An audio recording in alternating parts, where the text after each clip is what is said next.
Hello everyone, today I would like to update everyone on current future plans for Saktk. Now, all the information I'm getting is coming from just the public Discord server, so I assume there's some finer details being hashed out behind the scenes with the rest of the Saktk team. But recently, two pretty big changes for Saktk were announced. First of all, we've seen it. It's basically synonymous with Juggernaut mode at this point. I'm talking about teaming. Now, teaming has always not been allowed in Juggernaut, but never punished, so people have kept doing it.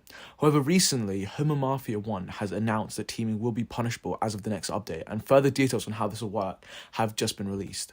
In further scene in general, we can see that teaming will be reported in the same way as regular exploiting is. Here's what reporting normally looks like for those who haven't had the pleasure of having to report a hacker, etc. Now, breaking news just coming in. It's being reported that teaming reports make me... My apologies, chat. I'm completely unsure on how this got in here. Clearly the Strand virus had a play, but I'm going to continue like nothing's happened. So this whole thing can just be our little secret. Now, for even better news, something that we have begged for literally since its conception, steps are finally being made to balance killer mode. Homer announced he was changing the VIP Game Pass to lessen the gap between non-Game Pass users and Game Pass users from a tactical point of view. The change he's trying to add is only allowing VIP players to select up to 3 weapons they would like to spawn with the exception of Ray Gun, which cannot be selected. New revelation midway through this video, these are supposedly the classes that are being proposed: the Ripper, the Warrior, and the Predator. Here they're being helpfully demonstrated by Yoshi.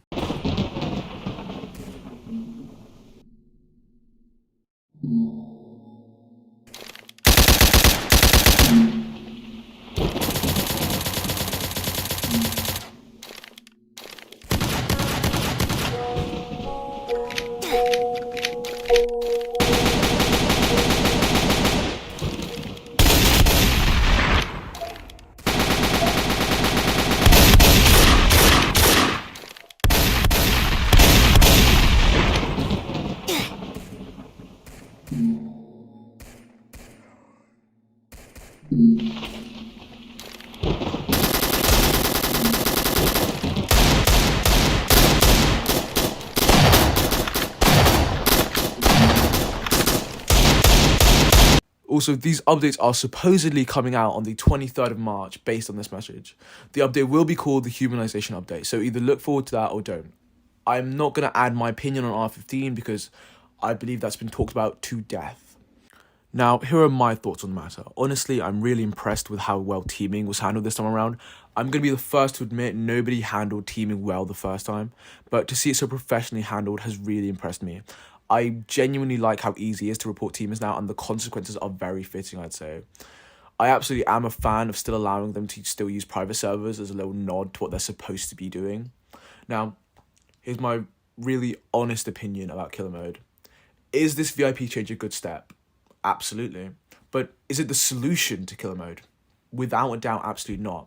In all honesty, Ray Gun probably wasn't even the worst weapon to deal with. The snipers, in my opinion, are just horrible. You don't know pain until you just suddenly stop dead in your tracks because Rustlin Sawfan 2,000,003 has decided to SVD you. And that is genuinely from experience. Killer mode is heavily favoured for survivors, even with this VIP nerf. I think it's a great starting point for killer mode, but this is just a start. We're a long way away from a balanced game. The classes seem pretty balanced except for the Ripper. A one-shot weapon like DB has zero purpose being in the group. That's the logistical problems out of the way, so on to names. Predator. Really, I have to say, watch out, the Predator's coming, guys. I feel like this one did not go through with enough checks. Also, I feel like they shouldn't have called the update the Humanization Update. It just seems a bit mouthy, I don't like it. I personally prefer the name Reanimation, but this update has already been released on test servers, so go check it out now if you want to. It will officially be released on public servers on the 23rd of March, so look forward to that. All that aside, am I a fan of the update? Absolutely. I know this will definitely help long term with these modes, as especially people choose to complain about these parts of Saktk. I look forward to what Mafia 1 has planned, and I'll see you next time. If any more updates happen, I will be sure to tell you guys them.